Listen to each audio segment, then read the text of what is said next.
Life is relentless. It doesn't wait for you to be ready. It just moves.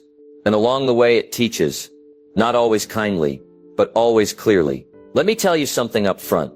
Life is going to teach you lessons. Whether you ask for them or not, whether you're prepared or not, whether you want them or not. And here's the kicker. If you don't learn them the first time, life will make you repeat the class. With interest. The tuition, time, energy, opportunity. Sometimes even your peace. You see, most people don't fail because life is unfair. They fail because they ignored the message. Or they were too proud to accept the truth. Or they waited for someone else to hand them the answers. But here's the truth. Nobody's coming. It's your job to pay attention, to get better, to stop blaming, start learning, and live on purpose. These are the lessons life teaches in whispers. And sometimes with a punch. They don't show up in school books. But they show up in your bank account, your relationships, and your results. So if you're tired of feeling stuck, if you're ready to stop spinning in circles, then lean in. Because in the next few minutes, we're going to uncover 10 hard truths that if you learn them, apply them, and live by them, will change everything. Let's begin. Nobody's coming. You're responsible for you. Let me tell you something I learned early. Something that changed the entire trajectory of my life. Nobody's coming. That's right. Nobody's coming to rescue you. Not the government, not your boss, not your parents, not your friends, not even a miracle. If you're waiting for someone else to come knock on your door and hand you a better life, you're going to be waiting a long time. And I'll be honest with you. That truth might sting a little at first, but once it sinks in, something incredible happens. You realize you are in charge. You see, life begins to change the day you take full responsibility for your outcomes. Not partial responsibility. Not well I would, but no full ownership. Full stop. Now I know that's not always easy. It's easier to blame, isn't it? The economy's bad. My manager doesn't support me. I didn't get the education I needed. My family never encouraged me. But here's what I found. As long as you blame someone else, you give them the power. And when you give away your power, you also give away your future. So the question is, do you want to stay a victim of your circumstances or become the architect of your life? Let me offer you a mindset shift. You can't always control what happens, but you can control how you respond, and your response. That's what determines your results. Now this isn't just about motivation. This is about math. Let me show you. If you want to double your income, who's going to do that for you? If you want to get in shape, who's going to get up early and go to the gym? If you want to build stronger relationships, who has to initiate the change? It's you. It's always been you. When I was 25, I was broke. Flat broke. No money, no direction, no clue. And I kept hoping someone would come fix it. But then one day, I heard the words that changed my life. For things to change, you have to change. For things to get better, you have to get better. That was it. The turning point. I stopped pointing fingers. I picked up the mirror, and I started working on me. I started reading books, taking notes, practicing disciplines, showing up early, staying late, saying no to distraction, saying yes to growth. And guess what happened? The world didn't change. I did. And when I changed, everything around me started to respond differently. So let me challenge you. Stop waiting. Start moving. Stop hoping. Start building. Stop blaming. Start becoming. You don't need perfect conditions. You don't need everyone to believe in you. You don't need a better past. What you need is a better decision. Today. Now I'm not saying it's going to be easy, but I am saying it's going to be worth it. Take responsibility. Embrace the power of ownership.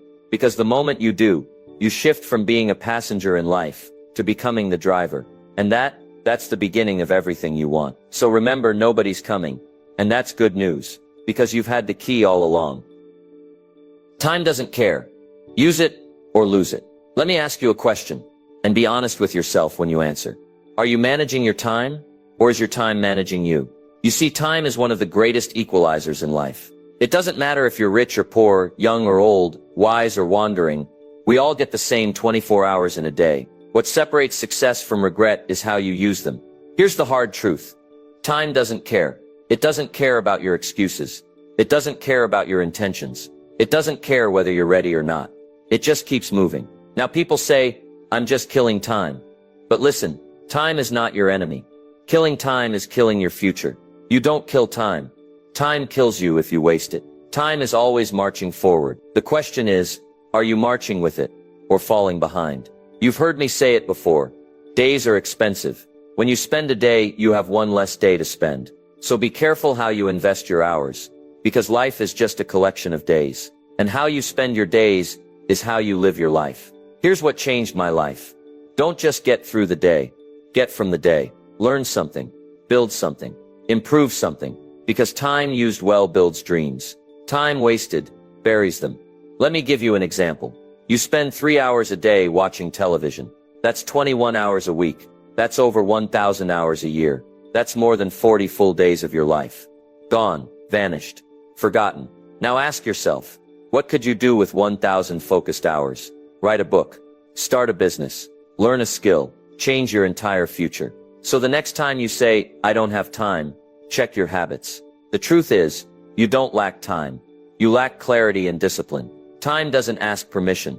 It doesn't pause for you to figure things out. It doesn't stop because you're afraid, or tired, or indecisive. It moves.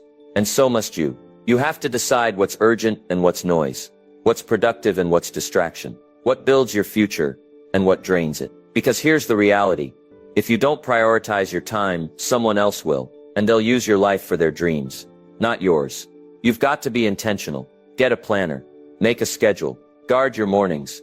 Defend your evenings. Cut the nonsense. Say no to what doesn't matter, so you can say yes to what does. Because success doesn't show up in giant leaps. It shows up in daily choices, in what you do with your minutes, your moments. So let me leave you with this. If you had only 1 year left, how would you spend your time? Would you scroll? Would you gossip? Would you wait? Or would you build, grow, love, move, and make it count? Here's the secret. You do only have so much time left. You just don't know how much. So don't waste it. Time doesn't care, but you should. Because time won't give you a second chance. But you can give your life one, starting now. Pain is a better teacher than comfort. Let me give it to you straight. Pain is not the enemy. It's the instructor. It's the whistleblower. It's the alarm clock screaming, wake up, you've got to change something. Now I know comfort feels good. It's cozy. It's safe. It doesn't demand much. But here's the truth. Comfort never made anybody stronger. Pain did. Pain pushes you. Comfort lets you settle. Pain grows you. Comfort puts you to sleep. Pain exposes the gaps. Comfort hides them under a blanket of routine. You see, pain says, that habit is hurting you. Pain says, you've been ignoring your health. Pain says, you should have spoken up, stood up, showed up, and if you're wise, you'll listen.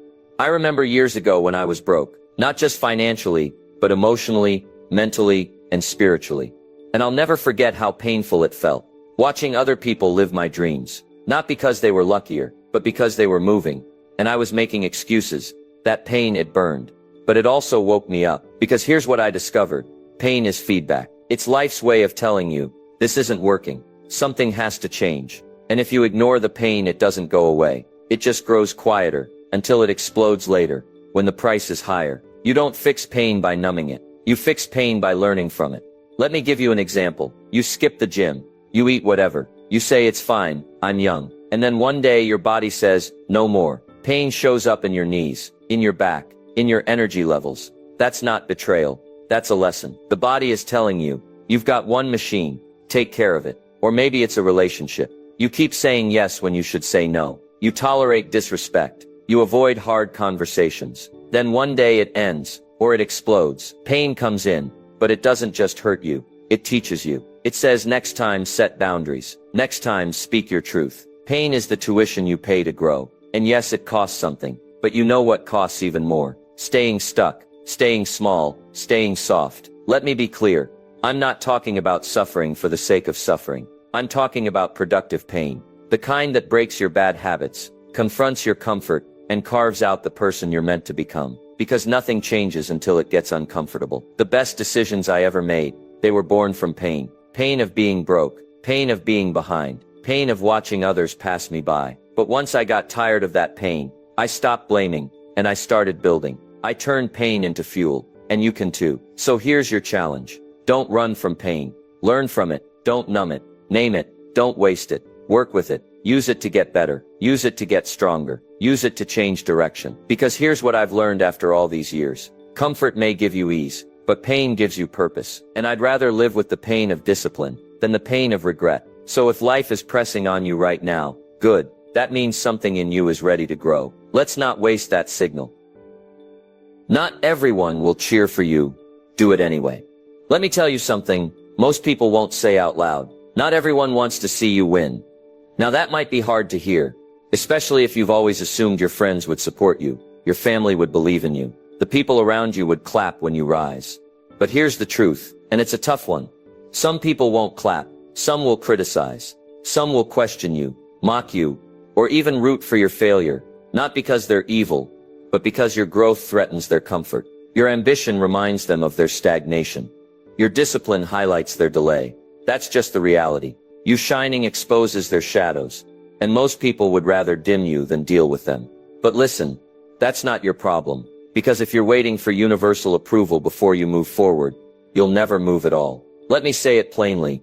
Success is a lonely road, at first, but it's also a necessary road, and it gets brighter with each step you take.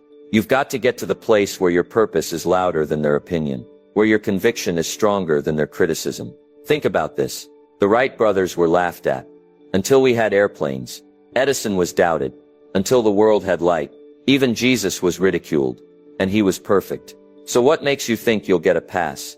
If you do anything that challenges the norm, you'll face resistance. Not from your enemies. From your circle. From your supporters. From people you thought would understand. And you know what you do. You do it anyway. You build anyway. You post anyway. You practice anyway. You take the leap anyway. Because this is your life, not theirs. Your future, not their comfort. Your calling, not their commentary. Let me give you something practical. Something you can hang on to. When you get criticized, don't get angry. Get focused. Don't lower your standard. Raise your consistency. Don't fight back. Level up. And here's the funny part. Once you start succeeding, the same people who doubted you will say they believed in you all along. They'll act like they always knew you had it. But don't get bitter, just get better. That's the game. You don't need permission to grow. You don't need applause to progress. You don't need a cheer squad to become great. All you need is the courage to move forward, even when the crowd is silent. So let me leave you with this. Don't shrink to fit their comfort. Don't slow down to match their pace. Don't dim your light just because they squint in the brightness. You're not building for their approval. You're building for your purpose. And when you do it for the right reasons, the right people will come. Until then, keep going. Talent is overrated. Discipline wins the race. Let me tell you something most people don't want to hear. But you need to. Talent is not enough. Let me say that again. Talent is not enough. You can be gifted, smart, skilled, even a genius, and still fail to reach your potential. Because talent might get you noticed, but discipline gets you results. It's easy to admire someone's abilities and say, well, they're just naturally gifted. But here's what I've found. The most successful people I've met weren't the most talented. They were the most disciplined. They were the ones who kept showing up. They were the ones who practiced when nobody watched. They were the ones who said no to distractions and yes to repetition. You see, discipline is the equalizer. It's what turns average people into champions. It's what makes a weak man strong. It's what transforms a good idea into a great result. Let me give you a real-world example. You take two people, one with natural ability, the other with discipline. 10 years from now, I'll bet on the disciplined one every time. Because talent gets lazy, discipline stays sharp. Talent relies on emotion. Discipline builds momentum. Talent hopes, discipline executes. And here's the key. Discipline is not something you're born with. It's something you build every single day.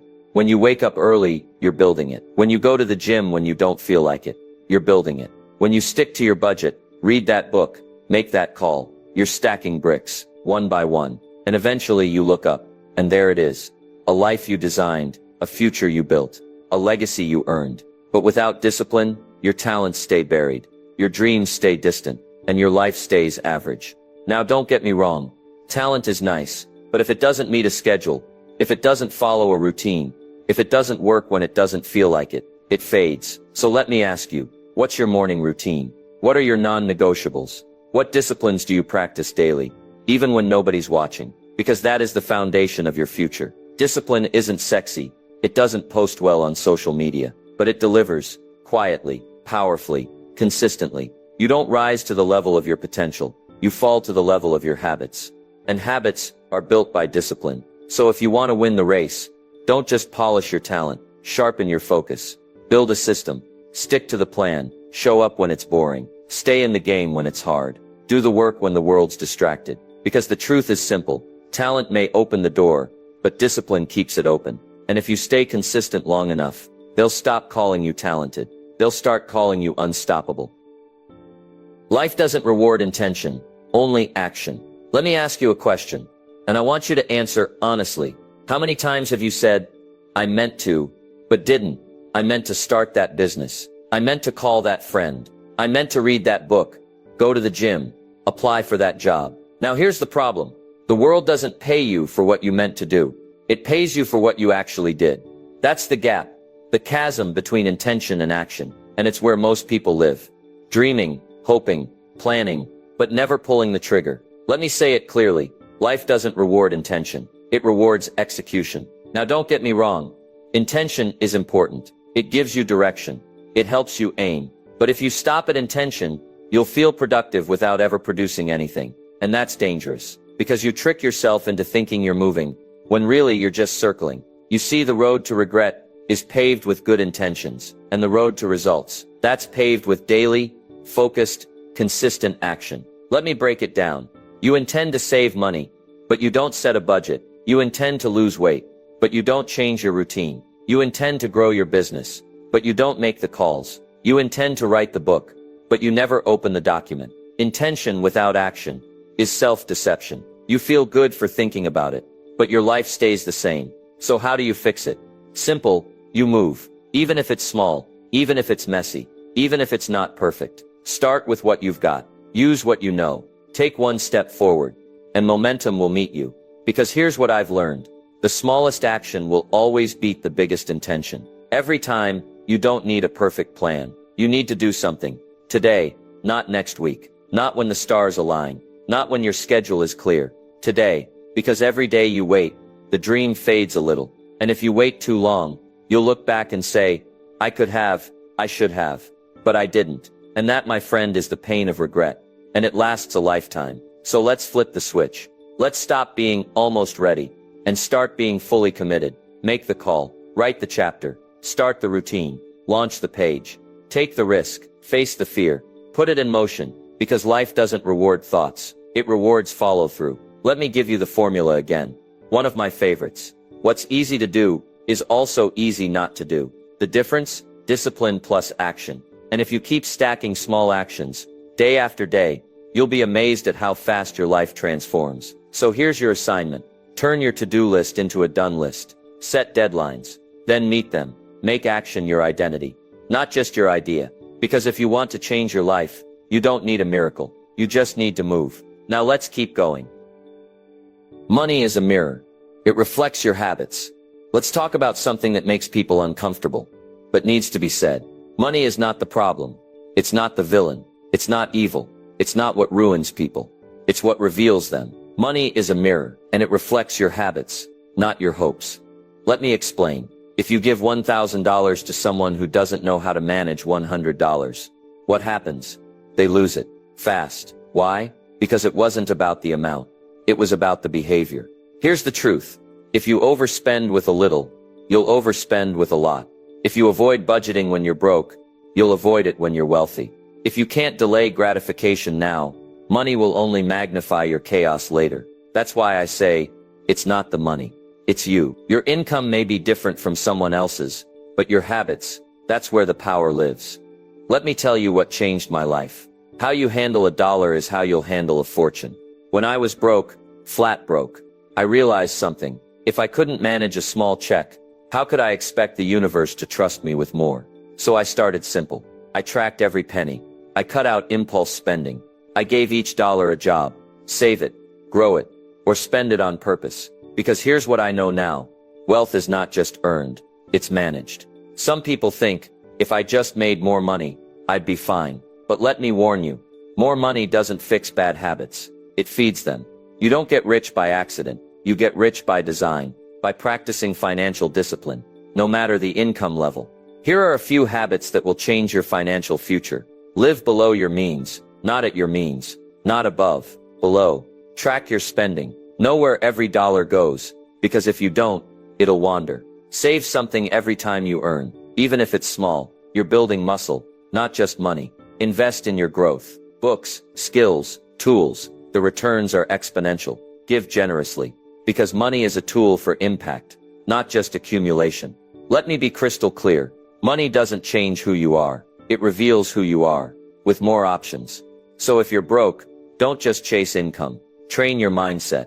If you're earning, don't just spend. Build a system. If you want more, don't wish. Become someone who can handle more. You don't attract money by luck. You attract it by discipline, value, and intentionality. Because money flows where it's respected, and it flees where it's mismanaged. So the next time you check your bank balance, ask yourself, what habits got me here, and what habits will get me where I want to go?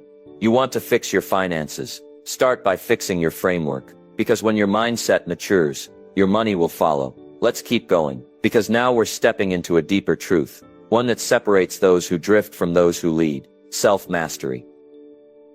You can't fix the world, but you must master yourself. Let's be honest. The world is messy.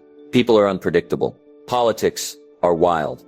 Economies rise and fall. Technology changes by the minute. And some mornings it feels like the world has completely lost its mind. Now here's the temptation. We try to fix everything out there. We want to correct the system, the government, our job, our partner, our friends, everyone else. But let me give you a truth that'll set you free. You can't fix the world, but you must master yourself. That's the only thing truly in your control. You, your thoughts, your attitude, your reactions, your effort, your choices.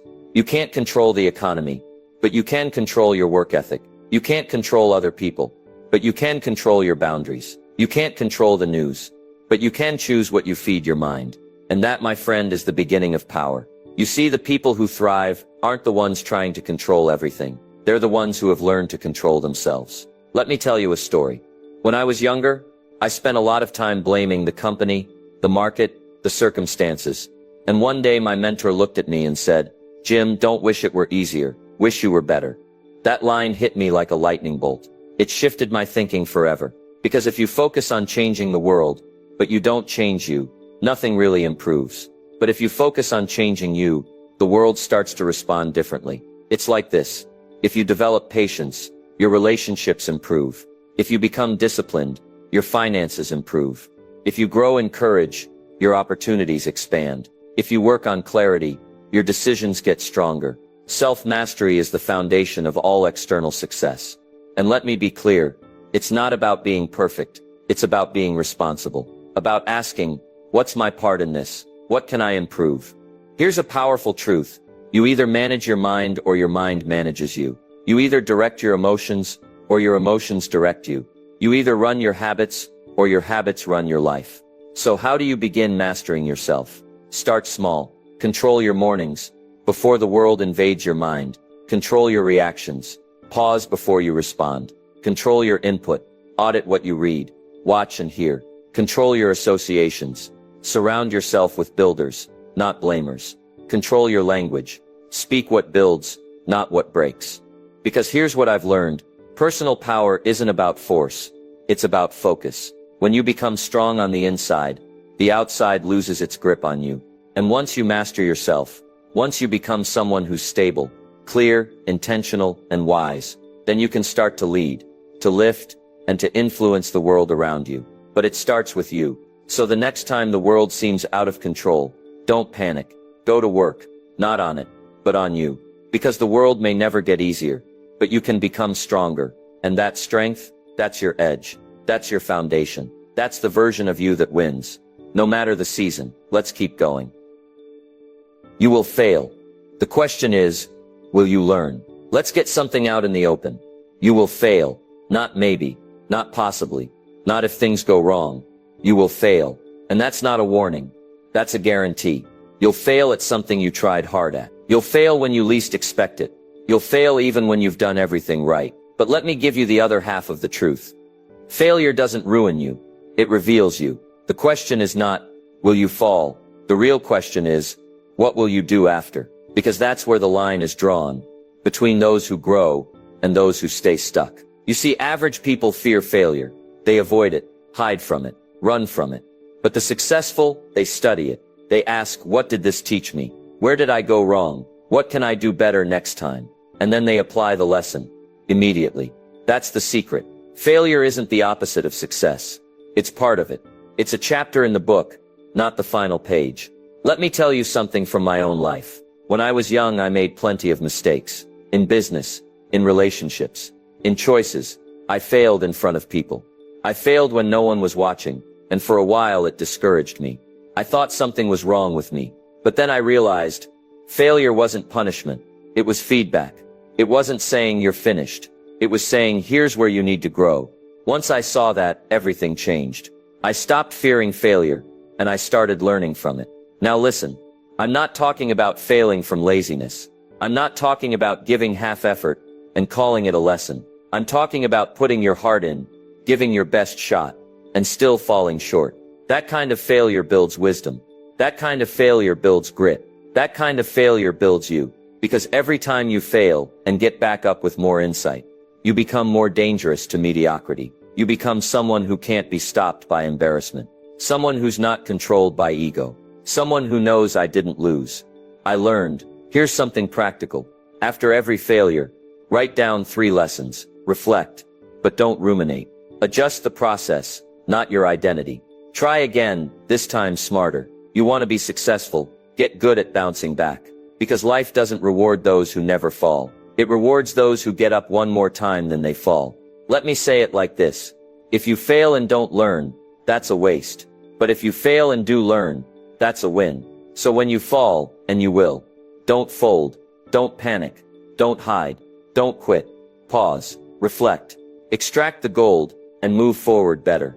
Because the people at the top, they're not flawless. They're just relentless learners. And every time they got knocked down, they asked the question that changes everything. What is this here to teach me? So ask that question, often, because failure isn't the enemy, quitting the lesson is. Let's keep going, because now it's time to bring it all together. Your legacy is being written, with or without you. Let me take a moment and speak to the deeper part of you. The part that wants to matter, because at the end of all your effort, your struggle, your goals and your growth, there's one thing that remains. Your legacy. Now when I say legacy, I'm not talking about statues or headlines. I'm not talking about millions in the bank or buildings with your name on them. I'm talking about something much bigger and much more personal. Legacy is how people remember you when you're not in the room. And after you're gone, it's the echo of your values, the fingerprints of your character, the ripple effect of your decisions. And whether you know it or not, you're writing that legacy right now with every word you speak, with every action you take, with every promise you keep or break. Your life is not a rough draft. It's being published in real time. Every morning you wake up, you add another paragraph. Every choice, another sentence. And the scary part, you don't get to choose whether you leave a legacy. Only what kind you leave. Some people drift through life, thinking legacy is something they'll build later. But later is a lie. Later is how regret is born. Legacy isn't built in one big moment. It's built in the small, quiet, daily moments. The way you show up, the way you treat people, the way you live when no one's watching. So here's my question. What are you leaving behind, on purpose or by default? Are you known for keeping your word or avoiding responsibility? Are you a builder of people or a source of bitterness? Are you living with vision or reacting to life as it comes? These are hard questions, but they're necessary, because your legacy doesn't wait for retirement. It's being carved right now, in the habits you repeat and the standards you hold. Now you might say, but Jim, I haven't done anything big yet. That's okay. You don't have to be famous to leave a legacy. You just have to be faithful. Faithful to your values. Faithful to growth. Faithful to becoming someone your future self and future generations would be proud of. Here's a truth I live by. The goal isn't to live forever. The goal is to leave something that does. And that something could be your example. It could be your kindness, your discipline, your consistency, your courage to stand when others ran, your willingness to do the hard work when no one was clapping. Legacy is not about applause. It's about impact. So I challenge you, right here, right now. Live on purpose. Lead with principle. Love with integrity. Build something that outlasts you. Because when your time is up, and eventually, it will be, people won't talk about how busy you were. They'll talk about who you were. Were you generous? Were you present? Did you grow? Did you give? Did you lift people up, or wear them down? It all matters. because you matter. So don't drift, don't delay, don't waste another chapter of the story you're writing. Your legacy is being written, with or without you. Better to write it with boldness, intention, and honor. And if you do, you won't just be remembered, you'll be remembered well. Learn the lesson, or life will repeat it. Let's bring it home. You've just walked through 10 hard lessons. Life will teach you, whether you're ready or not. And now, the choice is yours. You can close this book, stop this video, walk away, and slip right back into comfort, into delay, into drifting. Or you can decide to learn the lesson, to own your choices, to embrace the challenge, to take these truths and live them. Because here's how life works, my friend. If you don't learn the lesson, life doesn't let it go. It brings it back, louder, harder, with interest. Ignore responsibility. Life will hand you chaos. Neglect your time. Life will pass you by. Avoid pain. It will show up again, disguised as regret. These aren't punishments. They're reminders. Reminders that success is earned, not inherited. That growth is intentional, not automatic. That wisdom comes from reflection, not just experience. So don't make the mistake most people make. They live on repeat. Same decisions, same patterns, same excuses. And then they wonder why nothing changes. But you don't have to repeat the cycle. You can rise from it. You can become the person who says, I didn't just hear the truth. I applied it. I didn't just want better. I became better. Because the truth is simple. Life will teach you, but it's your job to listen. And when you listen, not just with your ears, but with your actions, everything starts to shift. You get stronger. You get wiser. You start moving with purpose. You stop being a victim of the storm and start becoming the captain of your ship. So what will it be? Will you stay where it's safe, but stagnant? Or will you step into the fire of growth and become someone who cannot be stopped? Learn the lesson, or life will repeat it. That's not a threat. That's a truth. Because life isn't looking for perfection. It's looking for progress. For those who say, I may fall, but I won't fall for nothing. I'll rise with wisdom.